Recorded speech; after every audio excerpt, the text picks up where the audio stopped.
அமெரிக்காவோட அதிபரான Donald Trump அவர்கள் தேவதூதர்.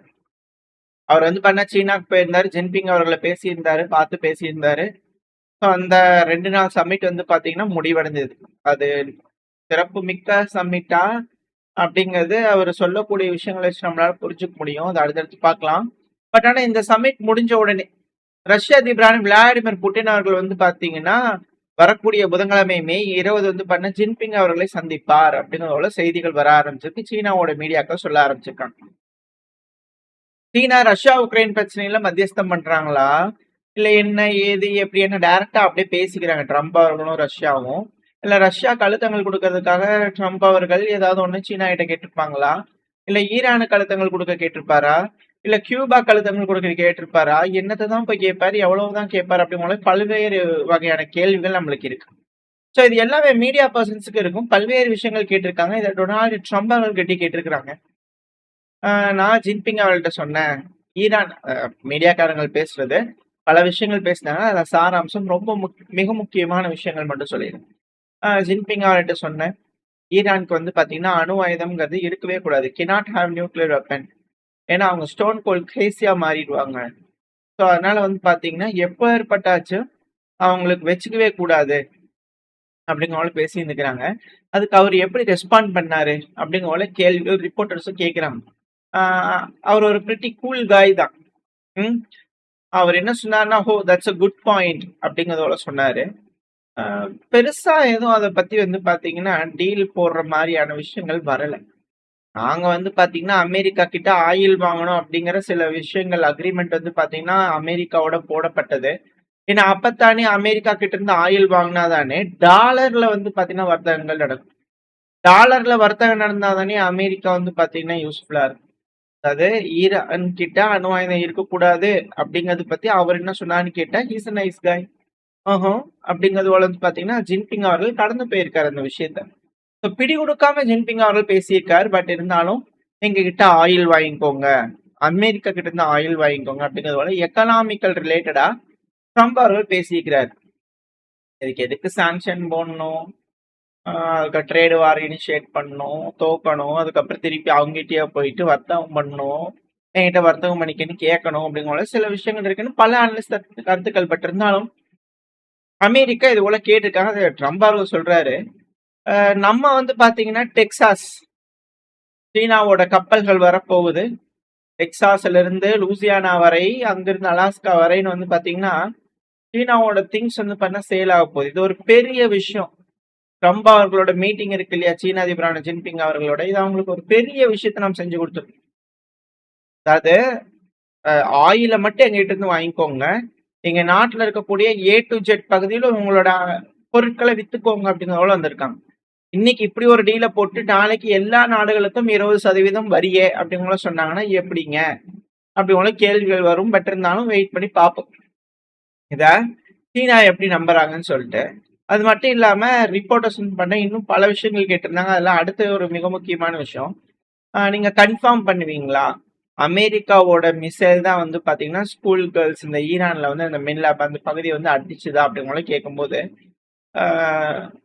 யார் நீ, எந்த எந்த பத்திரிகை நீங்க அப்படிங்கிற பண்ண கேட்கும்போது பிபிசி அப்படிங்கிற ரிப்போர்ட்டர் சொல்லும்போது ஃபேக் பிபிசி ஃபேக், நீங்க தான் நீ என் மவுத்துல ஏஐ போட்டு நான் சொல்லாத விஷயத்த சொல்றேன்னு சொன்னி, இப்ப நான் கோர்ட்ல கேஸ் போட்டு எல்லாம் பண்ணதுக்கு அப்புறமா அது உண்மையில நோத்துக்கிட்டு டெரிபிளான வேர்ட்ஸை வந்து பாத்தீங்கன்னா என் மவுத்ல இருந்து வர மாதிரி மாடிஃபை பண்ணிக்கிறீங்க. நான் உங்களுக்காக வந்து பாத்தீங்கன்னா கோர்ட்ல $5 பில்லியன் நான் உங்களுக்கு சூ பண்ணியிருக்கேன். ஃபேக் கைஸ் அப்படிங்கள பார்த்தீங்கன்னா அந்த ரிப்போர்ட்டர்ஸே திட்டிக்கிறாங்க. கடினமான கேள்விகளை அவங்க கேட்கிறாங்க இல்லையா. மட்டும் இல்லாம ட்ரம்ப் அவர்கள் பேட்டியும் கொடுத்திருந்தாங்க, தனியா வந்து பாத்தீங்கன்னா மீடியாக்களுக்கு பேட்டியும் கொடுத்திருந்தாரு. இப்ப அந்த இதுல என்ன டீல் வந்து பாத்தீங்கன்னா நல்ல டீலா இருக்கும் அப்படிங்கிற விஷயங்கள் ட்ரம்ப் அவர்கள்ட்ட கேட்கறாங்க. அதுக்கு ட்ரம்ப் அவர்கள் என்ன சொல்றாரு அப்படின்னா, 20 வருஷத்துக்கு சஸ்பெண்ட் பண்ணணும். ஈரான் யுரேனியம் என்ரிச்மெண்ட் வந்து பாத்தீங்கன்னா 20 வருஷத்துக்கு சஸ்பெண்ட் பண்ணாங்க, கொஞ்சம் யோசிக்கிற மாதிரி இருக்கும். அது மட்டும் இல்லாம கேரண்டிஸ் வேணும், அந்த லெவல் ஆஃப் கேரண்டிஸ் அது வந்து பாத்தீங்கன்னா 20 வருஷத்துக்கு இருக்கணும். அதுக்கு நம்ம நம்பகத்தன்மை இருக்கிற மாதிரியான விஷயங்கள் வேணும் அப்படிங்கிறது போல ட்ரம்ப் அவர்கள் சொல்லியிருக்காரு. ஸோ இதுலேருந்தே நம்மளுக்கு தெரியுது என்னென்னமோ விஷயங்கள் நடந்திருக்கு. பல்வேறு விஷயங்கள் கேட்கறதுக்காக ட்ரம்ப் அவர்கள் போயிருக்கார் சீனா கிட்ட. கொடுப்பதற்கு அல்ல. முதல் முறையாக மேற்கின் வரலாறிலே கேட்பதற்காக ஒரு நாட்டிற்கு சென்றிருக்கிறார் ட்ரம்ப் அவர்கள் அப்படிங்கிறது போல பல மீடியாக்கள் வந்து பாத்தீங்கன்னா பேசுறாங்க. இல்ல சீனாக்கு வந்து பாத்தீங்கன்னா பெருசா எந்த ஒரு உடன்பாடும் இல்ல. சீனாக்கு வந்து ஆயில் வாங்கிக்கிட்டீங்கன்னா உங்களுக்கு சிப்பு தரேன், அது தரேன், இது தரேன் அப்படிங்கிறது போல ரொம்ப வீக்கர் சைட்ல வந்து பாத்தீங்கன்னா ட்ரம்ப் அவர்கள் பேசியிருக்காரு அப்படிங்கிற போல சிலரோட கருத்துக்கள். பட் இருந்தாலும் உள்ள கதவை சாத்தி பேசியிருக்காங்க. சில பல விஷயங்கள் பேசியிருக்காங்க அப்படிங்கும்போது நம்மளுக்கு எப்படி தெரியும்? தெரியாது இல்லையா? பட் இருந்தாலும் ரூபியோ அவர்கள் செக்ரட்டரி ஆஃப் ஸ்டேட் இருப்பார் இல்லையா? மார்க்கோ ரூபியோ அவர்கள் அமெரிக்கா. ஸோ அவங்க கிட்ட ரிப்போர்ட்டர்ஸ் பண்ண கேட்டிருக்காங்க. பல்வேறு விஷயங்கள் பேசியிருக்காங்க. இதுல மிக முக்கியமான விஷயங்கள் அப்படிங்கிறது ட்ரம்ப் அவர்கள் எக்ஸாக்டா ஜின்பிங் அவர்கள் கிட்ட ஈரானை பத்தி பேசினாங்களாம். ரெஸ்பான்ஸ் எப்படி அப்படிங்கலாம் கேட்டிருக்காங்க. அதாவது நாங்க போய் யாருக்கிட்டையும் கேட்கலங்க. He didn't ask anything. நல்லா புரிஞ்சுக்கோங்க ரூபியோ அவர்கள் சொல்லக்கூடிய விஷயம். அவரு போய் எதையும் கேட்கலங்க. நம்ம தான் வந்து பாத்தீங்கன்னா நம்ம வந்து சைனா கிட்ட போய் உதவிகள் கேட்க கிடையாது. நம்மளுக்கு அவங்களோட உதவிகளும் தேவையில்லை. இந்த ஈரான் ரிலேட்டடா அணு ஆயுதங்கள் ரிலேட்டடான விஷயங்கள்லாம் நம்ம பேசவே இல்லை. இதுல மெயினான விஷயம் என்னன்னா ஈரான் கிட்ட அணு ஆயுதம் இருக்கக்கூடாதுங்கிறத நம்ம பேசுறோமே தவிர மற்றபடி போய் அப்படி இப்படின்லாம் நம்ம எதுவும் கேட்கலீங்க அப்படின்னு கூட மார்க்கோ ரூபியோ அவர்கள் சொல்றாங்க. ஸோ பேச்சுவார்த்தைகளை பெருசா எந்த ஒரு விஷயத்தையும் ட்ரம்ப் அவர்களால சாதிக்க முடியல அப்படிங்கிறது எல்லாம் தெளிவா தெரியுது. இங்க ஒரு சமிட் நடந்திருக்கு. அதே போல இன்னொரு மிக முக்கியமான சமிட் போர் சூழல். இந்த ஒரு சமயத்துல நம்மளோட பிரைம் மினிஸ்டரான நரேந்திர மோடி அவர்கள் யுஏஇக்கு ஒரு விஜயம். இந்த விஜயத்துல ஃபைனலைஸ் பண்ணியிருக்காங்க. $5 பில்லியன் இன்வெஸ்ட்மெண்ட் பேக்கேஜ் வந்து பாத்தீங்கன்னா யுஏஇ அதிபர் முகமது பின் ஜயித் அவர்கள் இருக்கா இல்லையா, அல் நஹான்யா பேர் கொஞ்சம் கட்டாவில். ஸோ அவரோட போட்டிருக்காங்க. அது மட்டும் இல்லாம ஸ்ட்ராட்டஜிக் பெட்ரோலியம் ரிசர்வை 30 மில்லியன் பேரல்ஸ்க்கு வந்து பார்த்தீங்கன்னா எக்ஸ்பேண்ட் பண்ணலாம் அப்படிங்கிற இந்தியா தரப்புன்னு சொல்லிக்கிறாங்க. இது எல்லாமே மிக முக்கியமான ஒரு விஷயம். இக்கட்டான சூழ்நிலைகளை டிஃபென்ஸ் பார்ட்னர்ஷிப் ஃப்ரேம் ஒர்க்லயும் வந்து பாத்தீங்கன்னா யுஏஇ இந்தியா வந்து பாத்தீங்கன்னா அக்ரிமெண்ட் சைன் ஆயிருக்கு அப்படின்னு சொல்றாங்க. ஏன்னா இது ரொம்ப முக்கியம். இப்ப வரைக்கும் அமெரிக்கா வந்து பாத்தீங்கன்னா இந்த இடத்துல ஸ்ட்ரைட் ஆஃப் ஹார்மோஸ்ல பிளாக்கேடு போடுறேன்னு சொல்லி இப்ப வரைக்கும் மொத்தம் 75 கமர்ஷியல் வெசல்ஸை ரீடைரக்ட் பண்ணி விட்டுருக்காங்க. திரும்பி போங்க அப்படிங்கிற அனுப்பிச்சுட்டு இருக்காங்க. 4 வந்து பாத்தீங்கன்னா டிசேபிள் பண்ணி விட்டுருக்காங்க. ஸோ இது போல வந்து பார்த்தா சென்ட்ரல் கமாண்ட் தரப்பு வந்து அறிக்கைகள் வந்துகிட்டே இருக்கு. நாளாக இன்க்ரீஸ் ஆகிட்டே இருக்கு. இந்த ஷேடோ டேங்கிங்கை நல்லாவே வேலையை பார்த்து திருப்பி அனுப்புறாங்க அப்படிங்கிற மாற்றுக்கிறதுல. ஸோ அமெரிக்கா பொறுத்த வரைக்கும் ஒரு பிளாக்கேடு போட்டிருக்காங்க. இப்படி இருக்கக்கூடிய சமயத்துல அந்த பகுதியில ஈரான் பதிலுக்கு பயங்கரமா அட்டாக் பண்றாங்க. அதுவும் குறிப்பா யுஏஇ பக்கத்துல அட்டாக் பண்ணாங்க. இப்படி இருக்கக்கூடிய சமயத்துல நம்மளுக்கு ஆயில் கேஸ் அப்படிங்கிறது ரொம்ப அதிக அளவில் தேவை. அப்படி தேவைப்படுது அப்படின்னா நம்ம என்ன செய்வோம், ஒரு நாடுகள் கிட்ட போய் நம்ம அக்ரிமெண்ட்டை போடுவோம். அப்படி போடுறோம் அப்படின்னா அந்த நாடு என்ன செய்யும்? அந்த நாடு போர்ல இருக்கு அப்படின்னா எப்படி அப்படிங்கிற கேள்விகள் இருக்கு. அதுவும் ஈரானும் சரி யுஏயும் சரி எதிரும் புதிருமா சண்டை பிடிச்சுக்கிட்டாங்கன்னா பிரிக்ஸ் நாடுகள் பிரிக்ஸ்ல இருக்கக்கூடிய ஒற்றுமை இங்க தகர்க்கப்படும். ஏதோ ஒரு சைடு அணி சேர்ற மாதிரி இருக்கும். ஸோ இது போல ஏகப்பட்ட சிக்கல்கள் இந்த பகுதியில இருக்கு. எப்படி உலக தலைவர்கள் இதுல ஹேண்டில் பண்ண போறாங்க, எனர்ஜி கிரைசிஸ் எப்படி நாடுகளை மீட்க போறாங்க அப்படிங்கறது வெயிட் பண்ணி பார்க்கலாம்.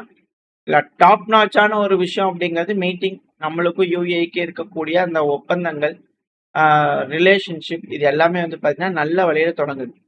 அது மட்டும் இல்லாம யுஏல ஒரு புதுசா ஒரு பைப்லைன் கன்ஸ்ட்ரக்ஷன் வந்து பாத்தீங்கன்னா அடிஷனல் பைப்லைன் போடலாம். ஸோ இதனால அதிகப்படியான ஆயிலை ஏற்றுமதி பண்ண முடியும் பெர் டேக்கு அப்படிங்கிறது போல அவங்க தப்பு யோசிச்சுட்டு இது போல செஞ்சிருக்காங்க. ஸோ அதுவும் எந்த அளவுக்கு கை கொடுக்க போகுது அப்படிங்கிறது பார்க்கலாம். மேபி இந்த உலகத்தை ஒப்பேக் பிளஸ் இந்த வெளியே வந்ததுனால பிரைஸ் செட் அப்படிங்கிறது யுஏ கிட்ட இல்லை. அது வேணுங்கிற நாடுகளுக்கு கம்மியாகவும் வேணாங்கிற நாடுகளுக்கு ஜாஸ்தியா விற்கிறது அது அந்த நாட்டோட ஒரு விஷயமா மாறிடு. இதுக்கு முன்னாடி எல்லா நாடுகளும் சேர்ந்து ஒரு கூட்டம் வைப்பாங்க. எவ்வளவு நம்ம எக்ஸ்ட்ராக்ட் பண்ணலாம், எவ்வளவு விற்கலாம் அப்படிங்கிறது போல, ரூபாய்க்கு விற்கலான்றது போல ஒரு அக்ரிமெண்ட் இருக்கும். ஆனா இப்போ அது போல இல்லை. இது இந்த விலைவாசியை ஓரளவுக்கு கட்டுப்படுத்தும் அப்படிங்கிற சொல்றாங்க. அதுவும் யுஏஇ யார் கூட அக்ரிமெண்ட் போறாங்களோ அவங்க கூட. இதை வச்சு வெயிட் பண்ணி பார்ப்போம் எந்த மாதிரி இந்த மிடில் ஈஸ்ட்ல வந்து பாத்தீங்கன்னா அடுத்தடுத்த விஷயங்கள் நடக்க போகுது அப்படிங்கிறது போல. இந்த பதிவில் நம்ம ஓரளவுக்கான தகவல்கள் பார்த்திருப்போம். இந்த பதிவு எப்படி உங்களுக்கு பிடிச்சிருக்கா? பிடிச்சுன்னா லைக் பண்ணுங்க, ஃப்ரெண்ட்ஸ் நம்ம ஷேர் பண்ணிக்கோங்க. அது கூட மறக்காம நம்ம சேனல் சப்ஸ்கிரைப் பண்ணலாம், மறக்காம சப்ஸ்கிரைப் பண்ணிக்கோங்க. அப்பதான் நம்ம போடக்கூடிய வீடியோக்களை மச்சு யூடியூப் 4 பேருக்கு ப்ரொமோட் பண்ணும். உங்களோட அன்பாதரவு எனக்கு எப்ப இருக்கணும்னு நம்பிக்கல. அடுத்த பேர் உங்க சந்திக்கிறேன். Stay safe. பை.